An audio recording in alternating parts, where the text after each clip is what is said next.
Hi Emily, good Hi, to see you. you too. Enjoyed the first movie and enjoyed the second movie, so good. congratulations. Thank you. I love the stunt that you did in the movie. I want to ask you, was the director very confident and the husband worried somewhere? I think the two went hand in hand. I mean, I think John just is very confident. He has real conviction.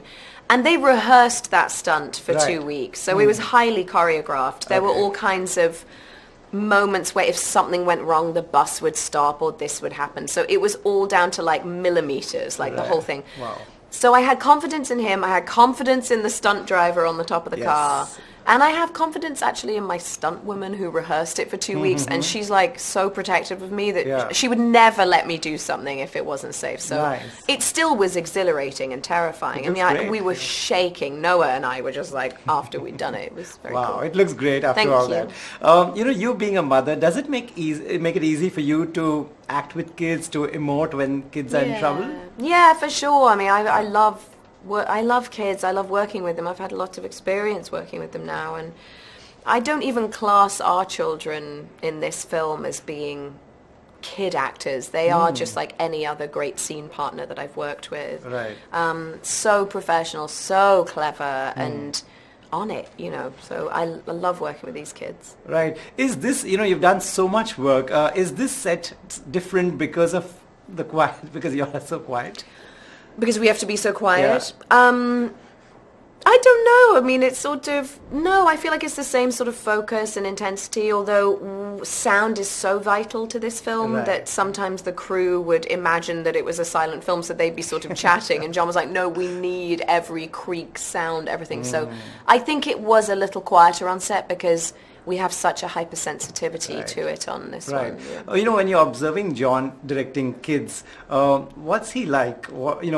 He's obviously a very sensitive person. What's he like when he's directing kids from your observation? I mean, he's so kind to them and warm and protective of them, but I think he likes stretching them too because he believes in them. He Right. believes in them as great actors, and so he's never exacting with them, but I think he believes great things for Right. them. So Sure.